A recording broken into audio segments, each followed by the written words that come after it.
Hi friends, welcome back to my channel. ఈరోజు మీకు ఈ సీరియల్లో ఏం జరిగిందో తెలుసుకోవాలి అనుకుంటున్నారా? అయితే వెంటనే మనం సీరియల్లోకి వెళ్ళిపోదాం. ఇక అవని అలాగే అక్షయ్ ఇష్టం లేకపోయినా సరే ఇంకా అవనితో కలిసి షాపింగ్కి అయితే వెళ్తాడు. అక్కడ అవని అక్షయ్ కలిసి ఇక పార్వతి రాజేంద్రలకి బట్టలు కొని బయటికి రావడంతో కొంతమంది రౌడీలు అవనిని చుట్టుముడతారు. ఇక అవని వైపు ఒకలా చూస్తూ అడ్డంగా నుంచుంటారు. ఇక అవని, ఏయ్ ఎవరు మీరు, పక్కకి తప్పుకోండి అని అంటుంటే, అయ్యో వెళ్ళిపోదురులే మేడం, ఆగండి, మిమ్మల్ని నేను చాలా రోజుల నుంచి చూస్తున్నాను. పాపం వయసులో ఉన్నారు, ఒంటరిగా ఉన్నారు, ఒక్కరే పడుకోవాలంటే కాస్త కష్టంగా ఉంటుంది. మీకో మాట చెప్పనా, నేను కూడా మీరుంటున్న ఇంటికి వెనుక పక్క రోడ్లోనే ఉంటాను. మిమ్మల్ని గమనిస్తూనే ఉన్నాను. పైగా నేను కూడా ఒంటరిగా ఉంటున్నాను. మీకు అభ్యంతరం లేకపోతే అని చెప్పి ఇక అవని చెయ్యి పట్టుకుని అసభ్యకరంగా మాట్లాడుతూ ఉంటే ఒక్కసారిగా అవని, రే వదలరా వదులు అని చెప్పి తన చేతిని వదిలించుకోబోతుంటే వాళ్ళు మాత్రం అవని చేతిని గట్టిగా పట్టుకుని అవనితో ఇబ్బందిగా మాట్లాడుతూ ఉంటారు. ఇక ఇంతలో అక్షయ్ వెనక నుంచి అతని భుజం మీద తట్టి ఒక్కటి పీకుతాడు. ఇక అతనైతే పక్కకి పడతాడు. రే ఎవర్రా నువ్వు, అయినా దీన్నంటుంటే నువ్వేంట్రా పెద్ద మగాళ్ళ మీదకొచ్చేస్తున్నావు అని అంటుంటే, రేయ్ నా కళ్ళ ముందే నా భార్యని చెయ్యి పట్టుకుంటే చూస్తూ ఊరుకుంటా అనుకుంటున్నారా అని చెప్పి ఇక అక్షయ్ అయితే వాళ్ళిద్దరినీ కొడుతూ ఉంటాడు. అందులో ఒకతను అక్షయ్ని కింద పడేలా చేస్తాడు. ఒక్కసారిగా అవని, ఎవండి అని చెప్పి ఇంకా అవని మాట్లాడుతూ ఉంటే అక్షయ్ పైకి లేచి, అవని నువ్వేం కంగారు పడకు, నాకేం కాలేదు. రేయ్ నా భార్యని నా కళ్ళ ముందే చెయ్యి పట్టుకుంటావా, తనని నా కళ్ళ ముందే ఇలా నోటికొచ్చినట్టు మాట్లాడతావా అని చెప్పి ఇక అక్షయ్ అయితే ఇద్దరిని ఇరగదీస్తాడు. ఇక ఇంతలో చుట్టుపక్కల వాళ్ళు కూడా అక్కడికి చేరి వాళ్ళని కొట్టడానికి ప్రయత్నిస్తుంటే ఇక వాళ్ళిద్దరూ తప్పించుకొని అక్కడి నుంచి పారిపోతారు. ఇక అవని అక్షయ్ దగ్గరకు వచ్చి, ఏవండి నన్ను కాపాడినందుకు థ్యాంక్స్ అండి అని అంటుంటే ఇంకా అక్షయ్, ఏయ్ నా మీద ఇష్టం వచ్చినట్టు అరుస్తావు, అట్లా మాట్లాడతావు, వాళ్ళిద్దరినీ చెరో చెంప పగలకొట్టి అక్కడి నుంచి పంపించాలని తెలీదా? వాడు నిన్ను చెయ్యి పట్టుకొని అన్నేసి మాటలు అంటుంటే ఏం మాట్లాడకుండా మౌనంగా చూస్తావేంటి అని చెప్పి అక్షయ్ మాట్లాడుతూ ఉంటే, మరి ఏం చేయమంటారండి, అతను అన్నట్టు నేను ఒంటరిగానే ఉంటున్నాను కదా అని అంటుంటే, ఏయ్ ఇంకొకసారి అలా మాట్లాడావంటే చంపేస్తాను. నువ్వు ఒంటరిగా ఎక్కడుంటున్నావు, నేను కూడా నీతోనే ఉంటున్నాను కదా అని అంటుంటే, అంటే మీరు పెయిన్ గెస్ట్గా ఉంటున్నారు కదా అని చెప్పి ఇక అవని అంటుంటే, చూడవని నువ్వు తెలివిగా మాట్లాడుతున్నాను అనుకోకు, సరే ముందు ఫంక్షన్కి టైం అవుతుంది నడు అని చెప్పి ఇక అక్షయ్ అయితే స్కూటీ తీసి అవనిని ఎక్కించుకొని అక్కడి నుంచి బయలుదేరతాడు. అవని వెళ్తూ అక్షయ్ భుజం మీద చెయ్యి వేసి, ఏవండి నా చెయ్యి పట్టుకున్నందుకు అతన్ని అంతలా కొట్టారు, నా మీద అంత ప్రేమున్నప్పుడు ఎందుకండి నా మీద కోపాన్ని మాత్రమే చూపిస్తారు అని చెప్పి అవని అయితే ఇక అక్షయ్ని అడుగుతూ ఉంటే, అక్షయ్ చెడు ప్రేమ లేదు దోమ లేదు, నువ్వు అనవసరంగా ఎక్కువ ఆశలు పెట్టుకోకు, ఇప్పటికే మనిద్దరం ఇలా రావటం అమ్మగాని చూసిందంటే ఏమంటుందో ఏంటో అని చెప్పి అక్షయ్ భయపడుతూ ఉంటే ఇక అవని, అంతా అమ్మకి భయపడేవాళ్ళు నన్నెందుకు పెళ్లి చేసుకున్నట్టు, నాతో ఒక కూతుర్నెందుకు కన్నట్టు అని చెప్పి ఇక అవని అయితే అక్షయ్ని అడుగుతుంది. ఇక అక్షయ్, చూడు నాకు అన్నీ వినిపిస్తున్నాయి, నోరు మూసుకొని కూర్చో అని చెప్పి ఇంకా అక్షయ్ అంటుంటాడు. ఇక ఇక్కడ చూస్తే రాజేంద్ర ప్రసాద్ వాళ్ళు కారులో రావడం చూసి ఇంకా కమల్, అమ్మా నాన్న వచ్చేశారు అని గట్టిగా అరవడంతో పార్వతి కూడా అక్కడికి వస్తుంది. ఇక పార్వతి అయితే వాళ్ళని గమనించి, ఇదేంటి అవని రాకుండా వీళ్ళు మాత్రమే వచ్చారు అని చెప్పి ఇక పక్క నుంచి పల్లవి పార్వతితో అంటుంటే, పార్వతి అదే నాకు కూడా అర్థం కావట్లేదు అని అంటుండగానే ఇక కమల్ అయితే, అమ్మా అదిగో అన్నయ్య వదిన వెనుక నుంచి స్కూటీలో వస్తున్నారు, చూడమ్మా వాళ్ళిద్దరిని చూస్తుంటే ఎంత బాగుందో అని చెప్పి ఇంకా కమల్ మాట్లాడుతుంటే ఇంకా పార్వతి వాళ్ళ వైపు కోపంగా చూస్తుంది.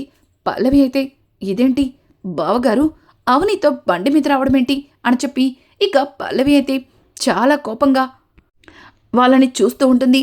ఇంతలో అక్షయ్ పార్వతి దగ్గరకు వచ్చి, అమ్మా అది అదే నాన్నకి నీకు షష్ఠి పూర్తి కదా, మీ ఇద్దరికి నేనే బట్టలు పెట్టాలని అవని చెప్పింది, అందుకే షాపింగ్కి వెళ్ళాం, ఇదిగో నాన్న కోసం నీకోసం బట్టలు తీసుకొచ్చాం, మీరు వీటిని వేసుకుంటే ఫంక్షన్ స్టార్ట్ చేద్దాం అని చెప్పి ఇక అక్షయ్ అయితే పార్వతి చేతిలో బట్టల్ని పెడతాడు. పార్వతి అక్షయ్ తీసుకొచ్చిన బట్టలు చూసి చాలా సంతోషిస్తుంది. నిజంగా చాలా బాగున్నాయి అక్షయ్ అని అనడంతో పక్క నుంచి అవని, అది నేనే సెలెక్ట్ చేశాను, ఆ విషయం చెప్పరా మీ అమ్మగారికి అని అంటుంటే ఇక అక్షయ్, కాస్త నువ్వు నోరు మూసుకుని ఉంటావా అని చెప్పి ఇక అవనితో అంటూ, వెళ్ళమ్మా, లేట్ అవుతుంది, అందరూ వచ్చేసినట్టున్నారు అని చెప్పి అక్షయ్ అయితే ఇక పార్వతిని లోపలికి పంపిస్తాడు. అలాగే రాజేంద్ర కూడా పెళ్లి కొడుకులా రెడీ అయ్యి బయటికి వస్తాడు. ఇక రాజేంద్రని చూసిన కమల్, నాన్న అచ్చం పెళ్లి కొడుకులాగే ఉన్నారు, మీ పెళ్ళప్పుడు మీరెలా ఉన్నారో నాకు తెలియదు కానీ మీరైతే మాత్రం సూపర్గా ఉన్నారు అని చెప్పి ఇక కమల్ అయితే రాజేంద్రని పొగిడేస్తూ ఉంటాడు. ఇంతలో పార్వతిని తీసుకొస్తున్న పల్లవి, మీ నాన్నగారే కాదు, ఇక్కడ అత్తయ్య గారు కూడా చాలా బాగున్నారు, అత్తయ్య గారిని ఇట్లా చూస్తుంటే అమాంతం ముద్దు పెట్టుకోవాలనిపిస్తుంది అని చెప్పి ఇక పల్లవి అయితే పార్వతిని హక్ చేసుకుంటే పార్వతి సిగ్గుపడుతుంది. అలా ఇద్దరిని కూడా స్టేజ్ మీద కూర్చోపెట్టి పూలదండలిచ్చి ఒకరికొకరు మార్చుకుంటూ ఉంటారు. ఇంతలో చక్రధర్ పల్లవికి సైగ చేయడంతో పల్లవి, వాళ్ళని కూడా రమ్మన్నా నాన్న అన్నట్టుగా ఇంకా తన కళ్ళతోనే సైగ చేస్తుంది. ఇదంతా గమనించిన అవని, ఏంటి వీళ్ళు ఏదో మాట్లాడుకుంటున్నారు, ఏంటో అర్థం కావట్లేదే అన్నట్టుగా ఇక అవని అయితే పల్లవి వైపు చూస్తుంది. ఇక ఇక్కడ చూస్తే ప్రణతి అలాగే భరత్ ఇద్దరు కూడా టెన్షన్ పడుతూ ఉంటారు. ఇంకా అవని అది గమనించి ప్రణతి దగ్గరికి వెళ్ళి, చూడు ప్రణతి, నువ్వేం కంగారు పడద్దు, నీ పెళ్లి గురించి అత్తయ్య గారితో మాట్లాడతా అని చెప్పాను కదా, ఎందుకు కంగారు పట్టం అని అంటూ ఉండగా ఇక ప్రణతి అయితే, వదిన నీ మీద నమ్మకంతోనే నేను ఏం మాట్లాడట్లేదు అని చెప్పి ఇక ప్రణతి కూడా అంటూ ఉంటుంది. ఇది ఇలా ఉండగా ఇక అక్షయ్ అయితే పార్వతి దగ్గరికి వెళ్ళి, అమ్మా నీతో ఒక విషయం మాట్లాడాలి అని చెప్పడంతో ఇక పార్వతి కూడా, ఏంటి అక్షయ్, ఏంటా విషయం, అలాగే నేను కూడా మీ అందరికీ ఒక విషయం చెప్పాలనుకుంటున్నాను అని అంటుంటే ఇక అక్షయ్, అమ్మా ముందు నన్ను మాట్లాడినివ్వు, తర్వాత నువ్వు చెప్దువు అని అంటుంటే ఇక పక్కన ఉన్న కమల్, అన్నయ్య ఈరోజు అమ్మ నాన్న పెళ్లి జరిగింది కదా, అమ్మే ముందు చెప్తుంది అని చెప్పి ఇక కమల్ స్పీకర్ చెప్పడంతో ఇక అక్షయ్ కూడా సైలెంట్ అయిపోతాడు. ఇంకా పార్వతి అయితే రాజేంద్ర వైపు చూసి, ఏవండి, నేను మన ప్రణతికి పెళ్లి చేయాలి అనుకుంటున్నాను అని అంటుంటే ఇక అక్షయ్, అమ్మా అంటే నేను అనుకున్నది నువ్వనుకున్నది ఒకటే అన్నమాట, నేను కూడా మన ప్రణతికి పెళ్లి చేయాలనుకుంటున్నాను, తన పెళ్లి కోసం నేనొక మంచి సంబంధాన్ని తీసుకొచ్చాను అని అంటుంటే ఇంకా పార్వతి అయితే అక్షయ్ వైపు చూసి, ఏంటి సంబంధం తీసుకొచ్చావా, నేను కూడా ప్రణతి కోసం మంచి సంబంధాన్ని తీసుకొచ్చాను, నిజానికి ప్రణతి గతం గురించి కూడా వాళ్ళకి అంత వివరంగా చెప్పాను, వాళ్ళు చాలా మంచివారు, అన్నీ తెలిసి మన ప్రణతిని పెళ్లి చేసుకోవడానికి ముందుకొచ్చారు అని చెప్పడంతో ఒక్కసారిగా ప్రణతి షాక్ అయిపోతుంది. ఇక భరత్ అయితే ప్రణతి వైపు చూస్తాడు. అవని ప్రణతి భరత్లా టెన్షన్ చూసి, నేను మాట్లాడతాను, మీరేం టెన్షన్ పడకండి అని చెప్పి ఇక అవని ముందుకెళ్ళి, అత్తయ్య అది అని ఏదో చెప్పబోతుంటే, చూడు నువ్వు ఏం చెప్పాలనుకున్నా నేను చెప్పింది పూర్తయ్యాకే మాట్లాడాలి అని చెప్పి ఇక పార్వతి అయితే తననేమీ మాట్లాడద్దు అన్నట్టుగా చేతిని అడ్డం పెడుతుంది. ఇంకా అవని అయితే, అమ్మో అయ్యో ఇదేంటి అత్తయ్య గారు ఇలా మాట్లాడుతున్నారు, ప్రణతికి ఈ పెళ్లి ఇష్టం లేదన్న సంగతి అత్తయ్య గారితో చెప్పాలనుకుంటున్నాను, పైగా తను భరత్ని ఇష్టపడుతుంది కదా, ఆ విషయాన్ని అత్తయ్య గారితో చెప్తే కాస్త అత్తయ్య గారు ఆలోచిస్తారు అని చెప్పి ఇక అవని కంగారు పడుతుంటే పక్కన ఉన్న రాజేంద్ర, అమ్మ అవని నువ్వేం కంగారు పడకు, కాస్త ఆగు అని చెప్పి ఇక రాజేంద్ర అయితే అవనికి నచ్చ చెప్తాడు. ఇక పార్వతి అయితే, అక్షయ్ నువ్వు సంబంధం చూశానంటున్నావు, ఎవరా అబ్బాయి అని అడగడంతో, అమ్మా నేను చూసిన సంబంధం చాలా మంచిది, ఆ అబ్బాయి మన ప్రణతిని అన్ని విధాలుగా బాగా చూసుకుంటాడు, అలాగే మన ప్రణతి గతం గురించి కూడా బాగా తెలిసినవాడు అని అంటుంటే ఇక ఇంతలో చక్రధర్ తీసుకొచ్చిన పెళ్లి వాళ్ళైతే వాళ్ళ నాన్నగారు చక్రధర్ దగ్గరికి వెళ్ళి, ఏంటండి వాళ్ళు పదే పదే గతం అంటున్నారు, అసలు గతంలో ఆ అమ్మాయికి ఏం జరిగింది అని అడగడంతో ఇక చక్రధర్ అయ్యో అదేం లేదండి, అంతకుముందు తనకొక పెళ్లి సంబంధాన్ని చూసాం, కానీ ఆ అబ్బాయి తనకి ఇష్టం లేక ఆ పెళ్లి చేసుకోనని తెగేసి చెప్పింది, దాని గురించి అంతేనండి, ఇంకేం లేదు అని చెప్పి ఇక చక్రధర్ అయితే వాళ్ళని మాటల్లో పెడతాడు. ఇక ఇక్కడ చూస్తే పార్వతి ఇక చక్రధర్ తీసుకొచ్చిన సంబంధం సంబంధం వాళ్ళతో మాట్లాడుతూ ఏవండి ఇదిగోండి వీళ్ళ అబ్బాయికి మన ప్రణతినిచ్చి పెళ్లి జరిపించాలి అనుకుంటున్నాను అని చెప్పడంతో ఇక ఆయన కూడా మా అబ్బాయి పేరు నవీన్, వీడు లండన్లో చదువుకున్నాడు, ఇక్కడే సెటిల్ అవ్వాలని వచ్చాడు, కానీ వాడికి సెటిల్ అవ్వమని చెప్పాం, కానీ వాడేమో లండన్లోనే బిజినెస్ స్టార్ట్ చేస్తాను అంటున్నాడు అని చెప్పి ఇక వాళ్ళైతే వాళ్ళ అబ్బాయి గురించి చెప్తూ ఉంటే ఇక పార్వతి ఆ అబ్బాయిని చూపిస్తూ ప్రణతి ఇదిగో అమ్మా, నీకు ఈ అబ్బాయితోనే పెళ్లి జరిపించాలని నిర్ణయించుకున్నాను అని అంటుంటే ఒక్కసారిగా అక్షయ్ అమ్మా వాళ్ళకి గతం గురించి అని అంటుంటే ఇక పల్లవి అయ్యో బావగారు ఆల్రెడీ జరిగిందంతా వాళ్ళకి చెప్పాము, అందుకు ఇష్టపడే వాళ్ళిక్కడికి వచ్చారు అని అంటుంటే ఇక పెళ్లి కొడుకు తండ్రి ఏంటండి గతమని అంతలా టెన్షన్ పడుతున్నారు, ఏముంది గతంలో, తనకి వచ్చిన సంబంధాన్ని తను ఇష్టం లేక వద్దనుకుంది, అది అంతటితో ఆగిపోయింది, ఇంత చిన్న విషయం గురించి ఎందుకండి అంతలా టెన్షన్ పడుతున్నారు అని చెప్పడంతో ఒక్కసారిగా పార్వతి అలాగే అక్కడ ఉన్న పల్లవి షాక్ అయిపోతారు. చక్రధర్ షిట్ కొంప మునిగింది, ఇదేంటి వీళ్ళు ఇక్కడే నిజం చెప్పేసి ఈ సంబంధాన్ని క్యాన్సిల్ చేసేలా ఉన్నారే అని అనుకుంటూ ఇక చక్రధర్ పరిగెత్తుకుంటూ వచ్చి అంతేనండి, ఇంత చిన్న విషయానికి వాళ్ళు అలాగే టెన్షన్ పడతారు, మీరేం కంగారు పడకండి, మీకు అమ్మాయి ఓకే అనుకుంటే అన్ని ఏర్పాట్లు పంతులు గారి పిలిపించి స్టార్ట్ చేపిద్దాం అని చెప్పి ఇంకా చక్రధర్ మాట్లాడుతూ ఉంటే పార్వతి అన్నయ్య గారు అది అని అంటుంటే ఇక చక్రధర్ చెల్లెమ్మా నేను చెప్పాను కదా, నీతో నేను మాట్లాడాను కదా, ఇప్పుడు వాటి గురించి ఎందుకు అని చెప్పి ఇక చక్రధర్ అయితే పార్వతితో నిజం చెప్పనివ్వడు. ఇక పార్వతి కూడా ఇదేంటి అన్నయ్య గారు ఇట్లా మాట్లాడుతున్నారు, ఈయనేమో ఏమీ తెలియనట్టు ఏదేదో చెప్తున్నారు, నాకెందుకో కంగారుగా ఉందే అని చెప్పి ఇక పార్వతి అయితే పల్లవి మీ నాన్నగారు మన ప్రణతి గతం గురించి ఏం చెప్పారో నాకైతే అర్థం కావట్లేదు, కానీ ఏదన్నా ఇప్పుడు చెప్తేనే కరెక్ట్, తర్వాత తెలిస్తే చాలా ప్రాబ్లమ్స్ అవుతాయి అని చెప్పి ఇక పార్వతి అయితే పల్లవితో అంటుంది.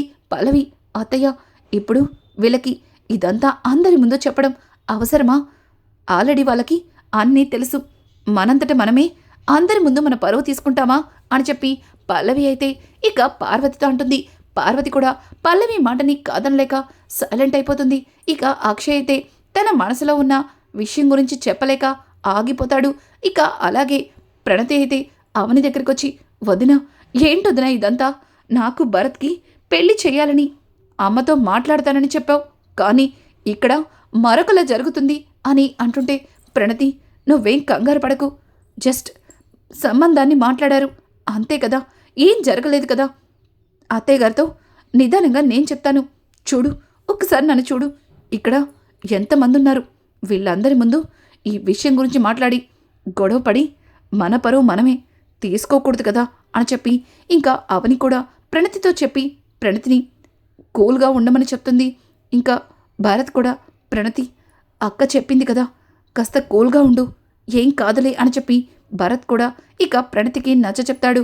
ఇక పార్వతి అయితే జరిగిందంతా చూసి కాస్త కంగారు పడుతూ ఉంటుంది, కానీ తన కూతురికి మంచి జీవితం వస్తుంది, భరత్ నుంచి తన కూతుర్ని కాపాడుకోవచ్చు అని పార్వతి ఒక విధంగా సంబరపడిపోతుంది. పక్కన ఉన్న రాజేంద్ర అయితే పార్వతి ఈ సంబంధాన్ని చూసేటప్పుడు భర్తగా నాకొక్క మాట కూడా నీకు చెప్పాలనిపించలేదా, పోనీ కనీసం పెళ్లి చేసుకునే అమ్మాయికైనా ఈ సంబంధం ఇష్టమో కాదో అడిగావా, అన్నీ నువ్వే నిర్ణయించుకుంటావా, అన్నీ నిర్ణయాలు నువ్వే తీసేసుకుంటావా అని చెప్పి ఇక రాజేంద్ర అంటుంటే చూడండి నేనెట్లాంటి నిర్ణయం తీసుకోలేదు, ఈ విషయాన్ని మీతో మాట్లాడి మీరందరూ ఒప్పుకుంటేనే ఈ సంబంధాన్ని ఓకే చేస్తానని వాళ్ళతో చెప్పాను, కానీ వాళ్ళకి ఏం తక్కువ, అన్ని విధాలుగా ఆ అబ్బాయి మన ప్రణతికి ఈడు జోడైనవాడు, చూడండి అన్నీ తెలిసి పెళ్లి చేసుకోవడానికి ముందుకొచ్చాడు, ఇంతకంటే ఇంకేం కావాలండి అని చెప్పి పార్వతి అయితే ఇక రాజేంద్రతో అంటుంటే, రాజేంద్ర చూడు పార్వతి, నువ్వెందుకో ఆవేశపడుతున్నావేమో అనిపిస్తుంది. వాళ్ళని చూస్తుంటే మన ప్రణతి గురించి వాళ్ళకేం తెలిసినట్టుగా లేదు అని చెప్పి ఇంకా రాజేంద్ర అంటుంటే, పార్వతి తన మనసులో భయం ఉన్నా పైకి మాత్రం లేదండి, చక్రధర్ అన్నయ్య గారు అన్నీ మాట్లాడారని చెప్పారు అని చెప్పి ఇక పార్వతి అంటుంది. ఇది ఇలా ఉండగా పెళ్లి కొడుకు అలాగే వాళ్ళ నాన్న ఇద్దరూ మాట్లాడుకుంటూ, పెళ్లి కొడుకు నాన్న వాళ్ళేంటి ఆ అమ్మాయి గురించి పదే పదే గతమంటున్నారు. కొంపతీసి గతంలో తనకి ఎట్లాంటి స్టోరీ ఉందో అదేం తెలుసుకోకుండా మనం తొందరపడి ఈ సంబంధాన్ని ఓకే చేస్తున్నామేమో అని అంటుంటే ఇక పెళ్లి కొడుకు తండ్రి, రే నవీన్ నువ్వేం కంగారు పడకు, చక్రధర్ నాకు బాగా తెలుసు, చక్రధర్తో అంతా మాట్లాడాను. నువ్వు గనుక ఈ సంబంధాన్ని చేసుకుంటే మనకి బోలెడంత ఆస్తి కలుస్తుంది. ఇప్పటికే మనం చాలా ప్రాబ్లమ్స్లో కూరుకుపోయాం. దీంతో కాస్త బయటపడచ్చని నేను ఈ సంబంధాన్ని ఓకే చేశాను. చూడు, పెళ్ళయ్యే వరకు నువ్వు కాస్త కామ్గా ఉండ్రా అని చెప్పి ఇక పెళ్లి కొడుకు తండ్రి పెళ్లి కొడుకుతో చెప్తుంటే అనుకోకుండా ఇక అక్షయ్ వాళ్ళ మాటలైతే వింటాడు.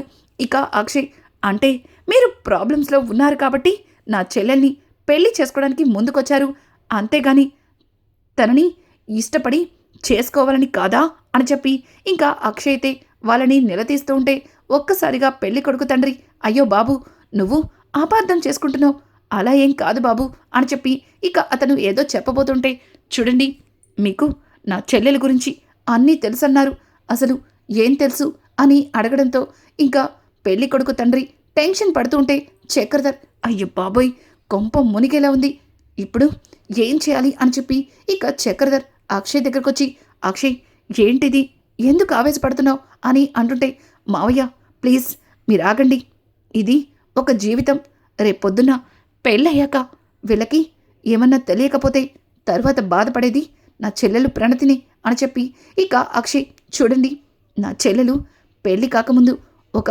అబ్బాయిని ప్రేమించింది, అతన్నే పెళ్లి చేసుకోవాలని ఆశపడింది. కానీ అతను నా చెల్లెల జీవితాన్ని నాశనం చేసి మోసం చేసి పారిపోయాడు.